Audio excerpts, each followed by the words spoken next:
Bueno, buenos días para todos. Hemos disfrutado este tiempo, ¿verdad? Alabando a Dios. Y bueno, les quería contar que, bueno, en casa estamos haciendo unos trabajos ahí con mi primo Franklin y él necesitaba un elemento, herramienta que es el nivel que es con agua. No sé si todos están familiarizados con eso, pero es como una especie de manguera transparente, fina, que se llena con agua y sirve para ver los niveles del tema sanitario y bueno. Entonces, yo tenía una que estaba ahí un poco, hacía tiempo que en desuso, y bueno, tuvimos que cortarla y ver.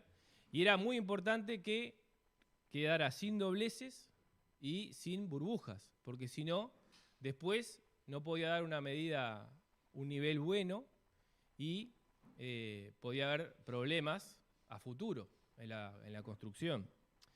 Y bueno, en lo que vamos a ver hoy, me encontraba un paralelismo allí porque los versículos que vamos a tratar hoy forman una base para la buena convivencia y para la edificación que Dios nos manda a hacer, ¿verdad? Porque somos el edificio de Dios, construcción de Dios, la iglesia de Dios. Así que bueno, vamos entonces a abrir allí en el libro de Romanos, capítulo 12, versículo 3. Y estuvimos viendo en este libro de Romanos todo el estudio de todo el libro hasta ahora, ¿verdad? Y dentro de eso, haciendo un breve resumen, el libro de Romanos nos aclara muchas cosas muy importantes. Por ejemplo, que el Evangelio es el poder de Dios para salvación a todo aquel que cree. Es la provisión, el poder de Dios para que todos necesitamos, ¿no? Y también que el Evangelio es necesario y suficiente para salvarnos.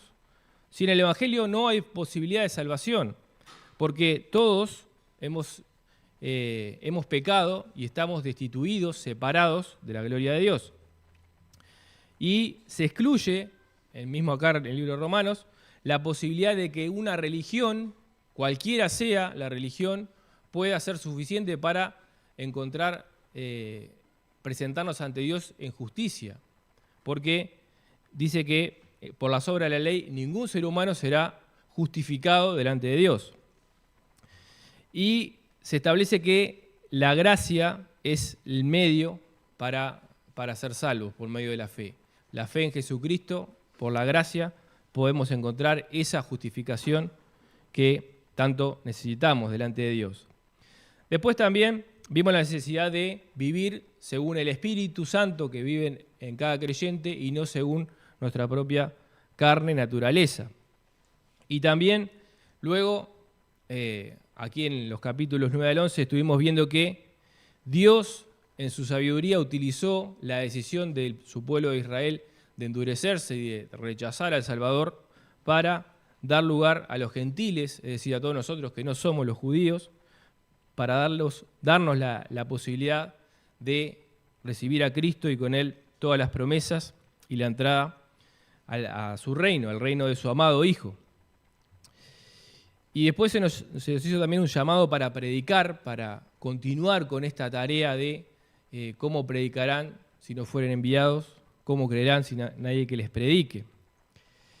Y aquí en el capítulo 12, el domingo pasado, se estuvo viendo que había un ruego de Dios basado en las misericordias de Dios que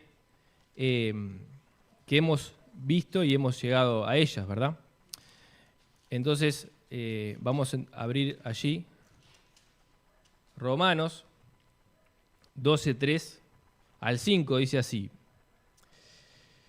Porque en virtud de la gracia que me ha sido dada, digo a cada uno de vosotros que no piense más alto de sí que lo que debe pensar, sino que piense con buen juicio, según la medida de fe que Dios ha distribuido a cada uno.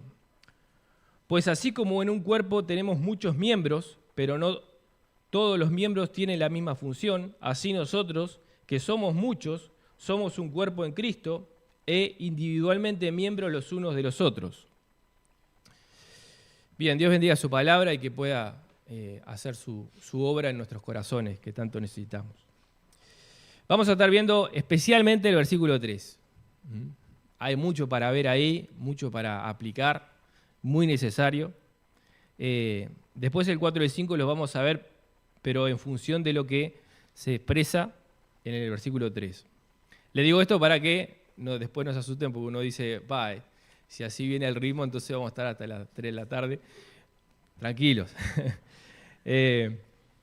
Comienza Pablo, el apóstol Pablo, que escribe la carta, diciendo en virtud de la gracia que me ha sido dada, ¿no?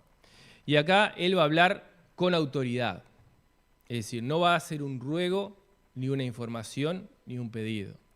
Él va a decir a la iglesia, a los hijos de Dios, va a mandar algo con autoridad, autoritativamente, con autoridad. Pero él no apela a que es el apóstol Pablo en este caso, a que, bueno, acá estoy yo, ustedes saben que soy apóstol, tienen que recibir mi palabra. No es lo que está diciendo acá. Él habla de gracia. ¿Qué es gracia? Gracia es regalo que no se merece.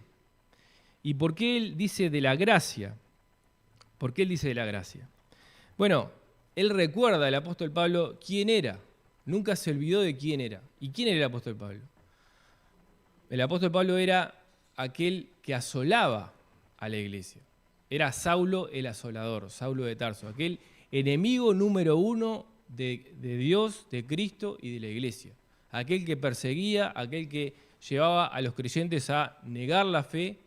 Ese era el que está escribiendo esto. Y él estaba consciente de eso.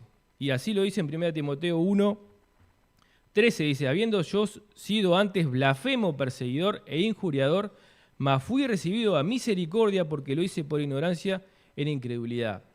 Pero la gracia de nuestro Señor Jesús, de nuestro Señor, fue más abundante con la fe y el amor que es en Cristo Jesús. Y el versículo 16 dice, pero por esto fui recibido a misericordia para que Jesucristo mostrase en mí el primero toda su clemencia para ejemplo de los que habrían de creer en él para vida eterna. Y después dice, por tanto que al Rey de los siglos, inmortal e invisible, sea la gloria. Entonces, ¿qué nos dice todo esto? Que la autoridad espiritual que nosotros podemos llegar a tener porque Dios nos dio, es por pura gracia, hermano, y viene de Él. Y es un ejemplo también para nosotros que habiendo sido Pablo quien era, un enemigo, un blasfemo, un ingenuo, es decir, lo peor, pensá en lo peor, bueno, ese era Saulo de Tarso. Pero él fue recibido a misericordia, fue perdonado. Y decía, sí, yo fui esto, pero Dios me transformó. Y después diría, por la gracia de Dios soy lo que soy. Es decir, no se quedaba atornillado al pasado, pero sí el pasado lo humillaba. Le decía, bueno, gloria a Dios que me dio esto. Yo no lo merezco, pero sí lo recibo y lo tengo. Y creo que es todo un ejemplo para nosotros. Y bueno, por esta gracia, Él tiene ese poder para hacer esta tarea. Es decir, esa gracia lo mantendría humilde, pero también le daba el poder, lo empoderaba, como se dice ahora, le daba el poder, ¿para qué? Para decir y hacer la obra de Dios. También se lo dice Pablo a Tito, le dice, esto habla y exhorta y reprende con toda autoridad, nadie te menosprecie.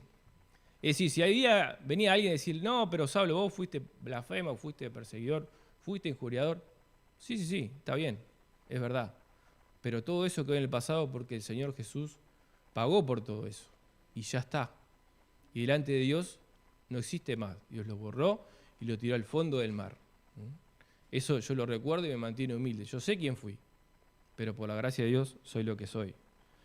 Y puedo hacer la obra que Él quiere que yo haga.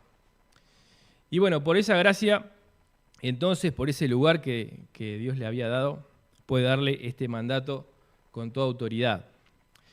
Y el mandato es este, ¿no? que leímos ahí. Y es no tener un concepto cada uno de nosotros mismos más alto que el que debemos de tener. Y bueno, primero vemos entonces la importancia del concepto de sí mismo. El concepto que cada uno tiene de sí mismo es fundamental. No va a ser lo mismo, podemos pensar en lo que es la autopercepción, cómo uno se percibe, ¿verdad? ¿Qué concepto tengo yo de mí mismo? No va a ser lo mismo si para mí yo soy un mendigo y no puedo hacer nada y soy un inútil, si pienso eso de mí, si pienso que soy un rey, un hijo de un rey, por ejemplo, ¿no? No va a ser lo mismo. Ahora, en todo esto puede entrar todo el concepto más bien de la psicología y todo lo demás, y alguna predicación que uno puede encontrar por YouTube que dice, bueno, piensa en grande, eres un campeón, mereces todo, saca el campeón que hay dentro de ti y todas esas cosas que no encontramos en la Biblia, ¿no? Más bien están basadas en conceptos del mundo. Y si bien uno puede sentir que en el mundo puede llegar a funcionar, porque bueno, el que se lleva todo por delante, el que se cree que es Superman y va, y ahí uno ve remeras con la S de Superman y wow, qué bien, ¿no? Pero sin embargo, Proverbios 16:25 dice, hay camino que parece derecho al hombre, pero su fin es camino de muerte. Es decir, no tenemos que basarnos en nuestra propia percepción, sino en la segura palabra de Dios. ¿Y qué nos dice la palabra de Dios entonces?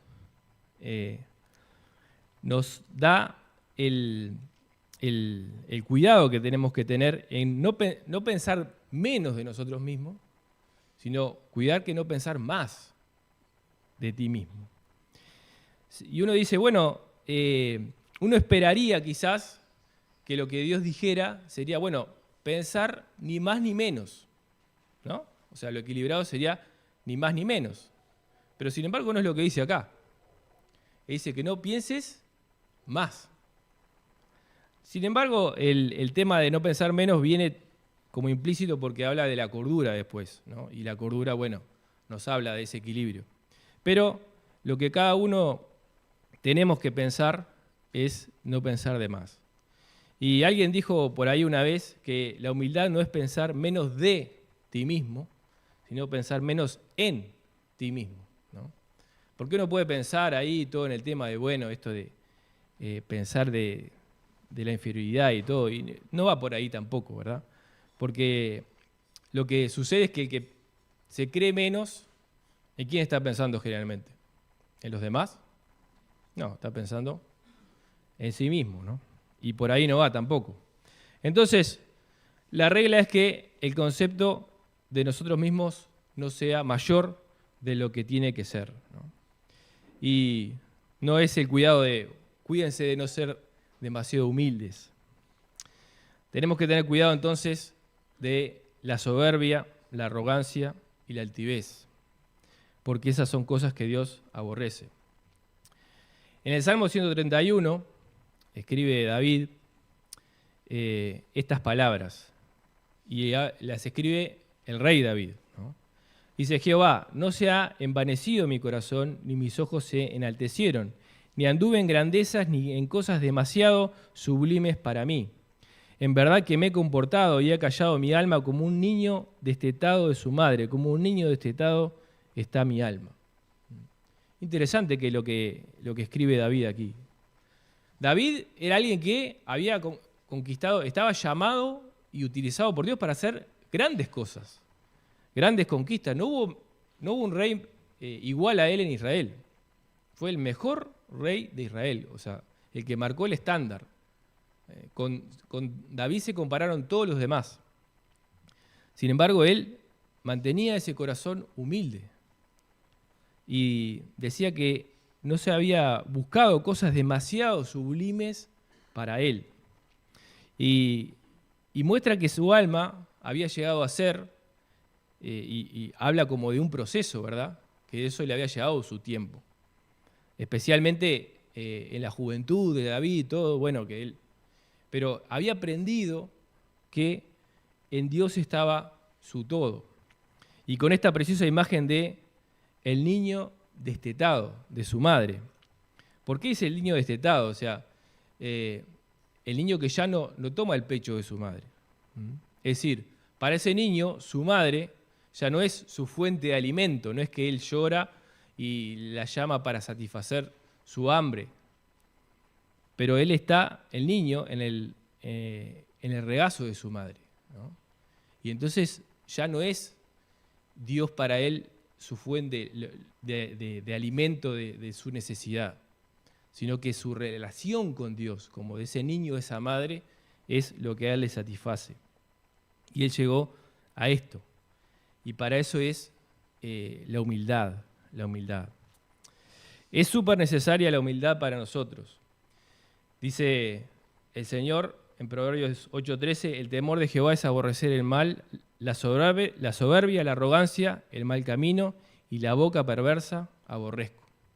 Es decir, la soberbia, ese creerse más, el ser arrogante, el poder, el mirar a los demás así por encima del hombro, sentirse superior, eso es algo que Dios lo ve y lo aborrece, ¿no? Lo detesta.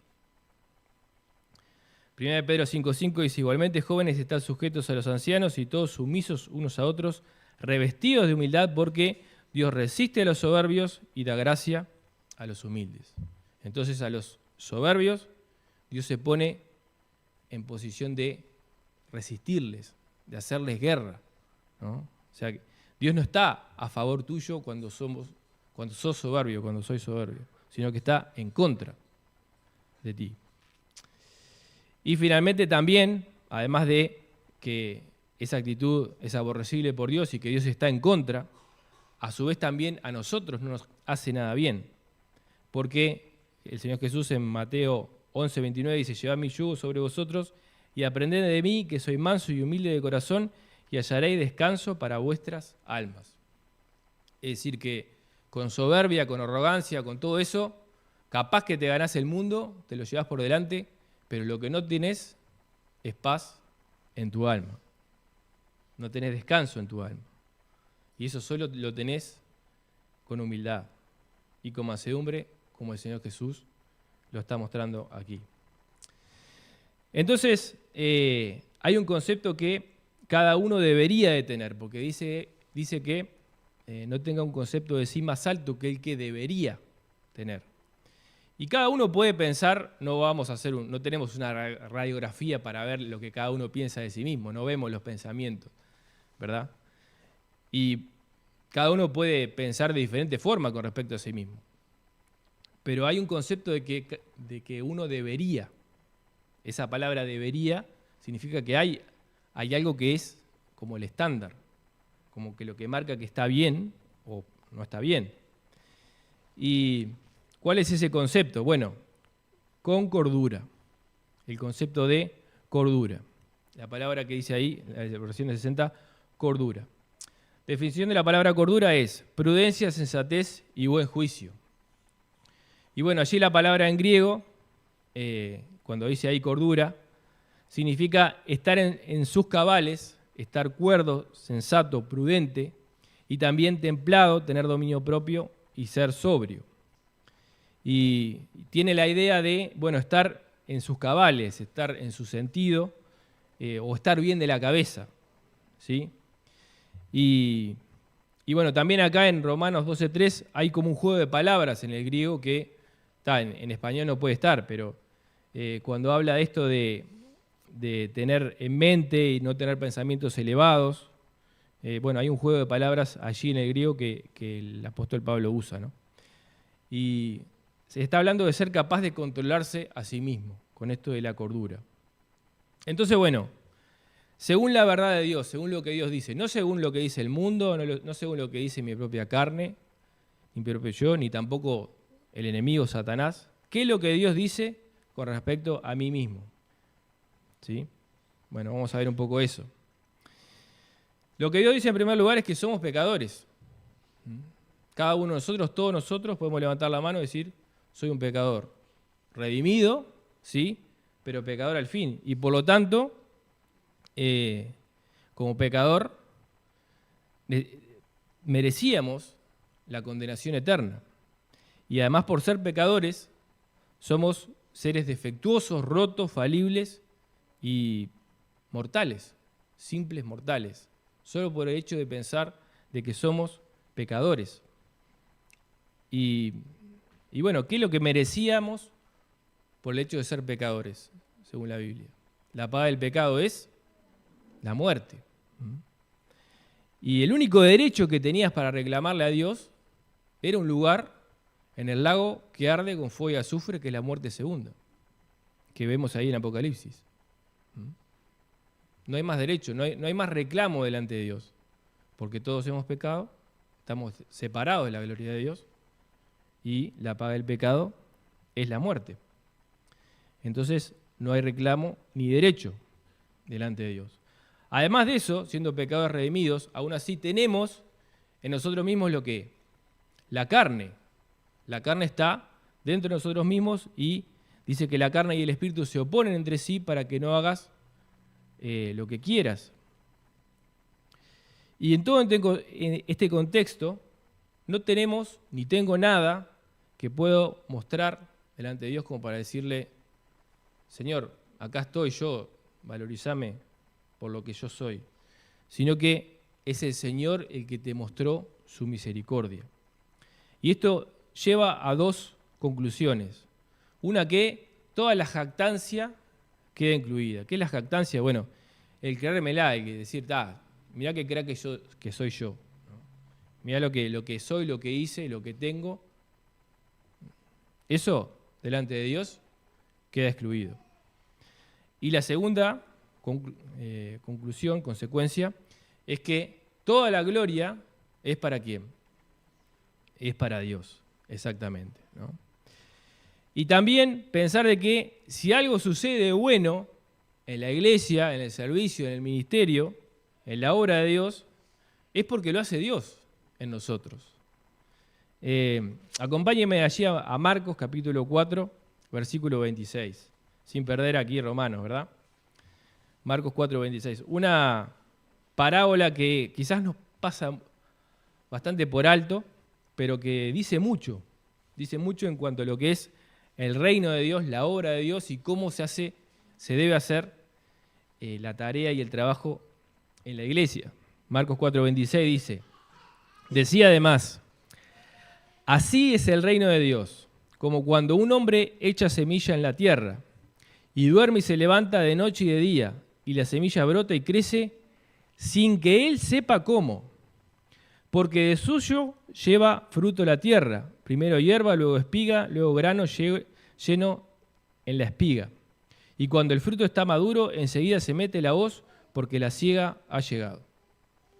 Entonces, si nuestro trabajo en la iglesia y para el Señor es algo que nosotros podemos hacer, es algo que nosotros podemos verificar y analizar y llevar adelante como en una empresa, cuando agarramos y ponemos un cronograma y acá esto es lo que el plan y vamos a seguir así, vamos a hacer así y sabemos exactamente qué hacer y cómo hacer y este va a ser el resultado y todo, como una empresa tal cual. Bueno, entonces no es la obra de Dios, porque la obra de Dios no es así. ¿Hay tareas que tenemos que hacer? Sin duda que sí, porque dice que el hombre, dice, echa semilla en la tierra. Pero ¿cómo crece la semilla? ¿Cómo da fruto? ¿Cómo? No sabe cómo. Y ahí es donde está Dios, el que da el crecimiento. Y lleva fruto la tierra porque lleva fruto de suyo. Es decir, Él no puede controlar cómo ese milagro que Dios hace de que de esa semilla nazca la vida. Él lo que puede controlar es sembrar. Siembra, quizás prepara la tierra, quizás la riega, pero después de ahí mira y espera que nazca la semilla. Él no puede hacer eso, no sabe cómo es. Capaz que los científicos pueden decir, bueno, dar una explicación. No importa, pero el labrador no puede hacer nada. Después de que hizo lo que tenía que hacer, sentarse y esperar. Y creo que es fundamental que nosotros reconozcamos que lo que hacemos es solamente una parte, pero que la inmensa mayoría es el trabajo de Dios. Y tenemos que depender de Él y esperar en Él. Por algo dice 1 Corintios 3:7, así que ni el que planta es algo, ni el que riega, sino Dios que da el crecimiento. Yo planté, Apolo regó, dice Pablo, pero Dios dio el crecimiento. Entonces, cuando logres realizar todo lo que tenías que hacer, como dice el Señor, ¿no? Cuando fuiste fiel, hiciste todo, venciste todo, uno dice, bueno, ahora sí me puedo enorgullecer, ahora sí puedo decir, qué bien yo. Tampoco, porque Lucas 17:10 dice, así también vosotros cuando hayáis hecho todo lo que os ha sido ordenado, decid, siervos inútiles somos, pues lo que debíamos hacer, hicimos. Es decir, no hay lugar para el orgullo, no hay lugar para la jactancia, solo hay lugar para la humildad. Y el concepto de uno mismo debe ser según la medida de fe que Dios ha repartido a cada uno, como dice allí también, ¿no? Esa frase, según la medida de fe. ¿Qué significa esto de la medida de fe? Bueno, la fe ha llegado a nuestros corazones. Se está hablando aquí, Pablo le habla a los romanos que han recibido la palabra de Dios, que han sido salvos por gracia mediante la fe. Y hemos llegado a ser salvos, hemos llegado a ser redimidos, hemos llegado a entender que Dios es nuestro Padre, que nosotros somos sus hijos y que Él nos ama. Y uno dice, bueno, pero ¿cómo puedo llegar, quizás si yo no siento que soy salvo, que esto todavía no es para mí, ¿cómo puedo llegar a tener esa fe? Interesante, ¿no? Los discípulos le plantearon al Señor. En Lucas 17:5 dijeron los apóstoles al Señor, aumentanos la fe. Y entonces el Señor dijo, si tuvierais fe como un grano de mostaza, podría decir a este sicómoro, un árbol, desarráigate y plántate en el mar y os obedecería. También hubo una persona de Israel que le planteó una gran necesidad al Señor. Y Jesús le dijo, si puedes creer, al que cree todo le es posible, ante lo que él quería. Inmediatamente el padre del muchacho clamó y dijo, creo, ayuda mi incredulidad. Creo, ayuda mi incredulidad. Creo que este es un buen comienzo, ¿no? Y dice Romanos 10:17, así que la fe es por el oír y el oír por la palabra de Dios. Entonces, si aquí o en la transmisión o hay alguien que escuche este mensaje, no puede decir, bueno, yo soy de Cristo, yo soy del Señor, yo soy un hijo de Dios. Está abierta la puerta, el camino de la salvación. La fe nos es dada cuando nosotros buscamos a Dios con una actitud correcta de corazón, ¿no? Isaías 45:22 dice, mirad a mí y ser salvos todos los términos de la tierra, porque yo soy Dios y no hay más. Yo soy Dios y no hay más. Pero qué bueno que ese Dios que es único y perfecto, abre la puerta y dice, miren a mí y sean salvos. El Señor te quiere salvar hoy, porque Jesús entregó su vida por ti. En la cruz, como recién recordamos su sacrificio, entregó su cuerpo, derramó su sangre por tus pecados para perdonarte, para salvarte, para hacerte su hijo, para que tengas un futuro glorioso en el cielo, para que puedas cantar como cantamos, cara a cara, espero verle, más allá del cielo azul. Y como nos recordaba Rafael, ¿no? Ver el rostro de quien quiso nuestras almas redimir. Nos vio en la porquería, en el fango, en el barro de nuestro pecado, y ahí nos amó, y ahí pagó por nosotros, y ahí nos redimió. Y si tú le abrís la puerta de tu corazón, te arrepentís de tus pecados, crees en Él, podrás ser salvo y tener ese perdón. Bien, y dice, entonces, volviendo a nuestro texto, tenemos una medida, la medida de fe, pensando ya en los creyentes, en lo que ya somos hijos de Dios. Todos tenemos esa medida de fe. Y esto nos llama a pensar de que no es por atributos personales, no es porque tengas un carácter fuerte o un carácter débil, porque seas alto, bajo, gordo, flaco, tengas dinero, no lo tengas, seas popular o pases desapercibido, hayas realizado cosas grandes en la vida o no. Tenemos una medida de fe cada uno de nosotros, todos los creyentes, todos los hijos de Dios. Dios nos ha dado cada uno. Eso me hacía acordar de la parábola de los talentos, ¿se acuerdan? Ahí en Mateo 25:15, a uno le dio 5 talentos, a otro 2, a otro 1, a cada uno conforme a su capacidad. Pero ninguno quedó con las manos vacías. Todos recibieron algo. Dios repartió a todos. Ahora, ¿qué implica considerarnos así según la fe que Dios nos ha dado? La fe es la certeza de lo que se espera, la convicción de lo que no se ve. No es algo que podemos sentir o ver. Si es algo que vemos, eso no es fe. Por ejemplo, si yo les digo, bueno, ¿ustedes creen que acá hay un púlpito? No es la respuesta creo, es la respuesta lo estoy mirando, no es que crea o no. Ahora, si ustedes no pudieran verlo o algo, y bueno, ahí sí. Pero la fe es mucho más que eso. El otro día hablábamos con Claudio acerca de eso, ¿no? Hay una historia interesante en las cataratas del Niágara. Había un hombre que había tendido una cuerda de lado a lado y era un equilibrista muy famoso, venía la gente a verlo y cruzaba por la linga, por la cuerda, las cataratas. Y no solamente las cruzaba así, sino que llevaba una carretilla de lado a lado.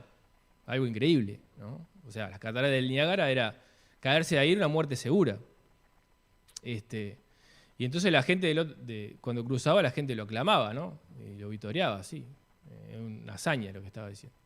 Entonces le preguntó a uno, ¿tú crees que puedo cruzarla para el otro lado con la carretilla? Sí, yo creo, sí. Bueno, entonces subite a la carretilla y vení conmigo. Ah, no. Eso es muy diferente, ¿no?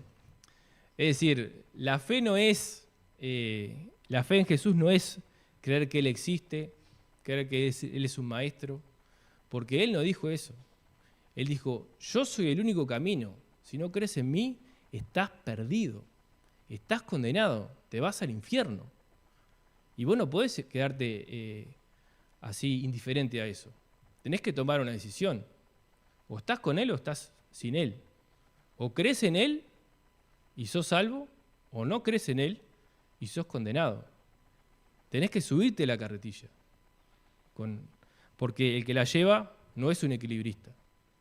Es Jesús. Es Jesús. Y bueno, considerarnos según la fe implica aferrarnos a lo que Dios dice en su palabra. Por ejemplo, Colosenses 3:12 dice, vestidos pues como escogidos de Dios, santos y amados, de entrañable misericordia, de benignidad, de humildad, de mansedumbre, de paciencia. Es decir, pensar que tú sos y que yo soy escogido de Dios, santo y amado. No es algo que el mundo lo pueda decir. No es algo que quizás vos mires para adentro y lo puedas sentir. No es algo que el enemigo, Satanás, te vaya a recordar, pero que es la palabra de Dios que te lo dice. Y por eso es la fe. La fe es la certeza de lo que se espera, la convicción de lo que no se ve. No lo ves, pero lo crees y lo tomás, porque Dios lo dice en su palabra. 1 Corintios 15:10, hablando del apóstol Pablo, dice, pero por la gracia de Dios soy lo que soy, y su gracia no ha sido en vano para conmigo. Antes he trabajado más que todos ellos, pero no yo, sino la gracia de Dios conmigo. Sabiendo todo lo que fui, todo lo que el daño que causé, pero Dios me perdonó. Y por la gracia de Dios soy lo que soy. Y que nosotros también podamos aferrarnos a eso. Entonces tenemos la medida de la fe y la medida de la carne, hermano. Es así, la carne la tenemos todos. Según la medida de la fe, nos mantenemos humildes y podemos amar al hermano y podemos hacer con el hermano lo que nos gustaría que nos hicieran a nosotros.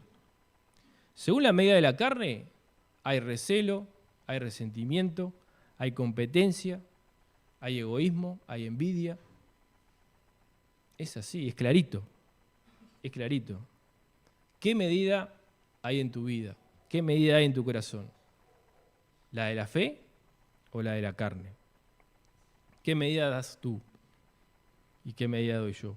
Bueno, que podemos dar la medida de la fe. Luego dice, porque de la manera que en un cuerpo tenemos muchos miembros, pero no todos los miembros tienen la misma función, así nosotros, siendo muchos, somos un cuerpo en Cristo y todos miembros los unos de los otros. ¿Por qué tanto énfasis en el versículo 3? Porque es la base. Es la base. Si cada uno de nosotros tiene el concepto claro de lo que soy, de que no merezco nada, como el apóstol Pablo, merecía la condenación, porque era un blasfemo. Pero la gracia de Dios fue y me salvó. Eso genera gratitud y humildad en nuestro corazón. Y nos da la base para poder relacionarnos correctamente en el cuerpo de Cristo, que es la iglesia. Somos miembros del cuerpo de Cristo, cada uno en particular, dice. Y esto nos habla de que, como dice, la multiforme gracia de Dios. Es decir, si vos te parás y mirás alrededor, no vas a encontrar dos personas iguales, dos caras iguales, dos personalidades iguales. Somos todos diferentes. Y está bien que sea así. ¿Y eso qué significa? Que tu hermano no va a estar siempre de acuerdo contigo, no va a estar siempre mirando las cosas de la misma manera. Para él va a ser importante algo que para vos no lo es tanto, y al revés también. Y es así. Y es que hay que aceptar esa diferencia, porque esa diferencia es la que enriquece. Imagínense si todos, los que estamos acá, no sé, 50, 60, no sé cuántos somos, pero fuéramos todos iguales. No sé, iguales a quién, elijan ustedes, pero todos unos clones así, ¿no? Igualitos. ¿Ah? Todos igualitos. Alguien pasa por ahí y ve y ¿esto qué es? Esto es muy raro, ¿no? Bueno, sería lindo si todos fuéramos como Jesús, como clones de Jesús, pero tampoco es, o sea, nos tenemos que parecer a Jesús, pero en el corazón, en el carácter. Dios hace su imagen, la imagen de Cristo en nosotros. Y dentro de esa biodiversidad, por decirlo de alguna manera, que está bien que así sea, que somos diferentes, tenemos una sola y una misma cabeza. Somos miembros. Cada uno es, no sé, oreja, pie, cualquier lugar del cuerpo que uno sea, se considere, pero hay una sola cabeza que es Cristo. Y ustedes saben, ¿no? Te pueden cortar un dedo y seguís viviendo, pero si te cortan la cabeza, fuiste en el momento. Sin la cabeza no podés estar. Y todos los miembros estamos conectados con la cabeza que es Cristo. No hay otra cabeza que no sea Él. Y la cabeza ha ordenado algo, y es amarnos los unos a los otros y estar unidos los unos a los otros. Pero es más que eso, ¿no? Porque somos miembros los unos de los otros. No es solamente que, no, yo me llevo bien con la cabeza que es Jesús, pero con los demás no. Los demás no los paso, no los quiero ver, no los trago, no. No es así. No es así. Somos miembros, dice, los unos de los otros. Es decir, vos tenés que ver al hermano, según lo que dice acá, y sentir que sos parte, junto con él, de algo, ¿no? Ambos somos hijos de Dios. Ambos recibimos de la gracia. La gracia que recibiste vos es la misma que recibió tu hermano. ¿Sí? Y dentro de esto podemos practicar, y necesitamos practicar, la regla de oro, Mateo 7:12, que nos dice, así que todas las cosas que queráis que los hombres hagan con vosotros, así también haced vosotros con ellos. Es así, clarito, ¿no? Como vos querés que hagan contigo, bueno, así hacelo con tu hermano. Ya está. Si todos aplicamos esto, estamos bárbaros. Y bueno, relacionarnos en humildad para estar en armonía. Eso nos deja afuera, la ley del amor nos deja afuera la arrogancia, la altivez, la soberbia, y nos da lugar a poder estar en amor. Dios no quiere menos que esto. No nos podemos conformar con menos que esto. ¿Sí? Conclusión, 2 cosas. Tengamos todos y cada uno de nosotros, sin excepción, un concepto correcto de nosotros mismos, basados en la fe en lo que Dios dice. Y también saber de que somos miembros los unos de los otros. Nos pertenecemos uno al otro. Que Dios bendiga su palabra.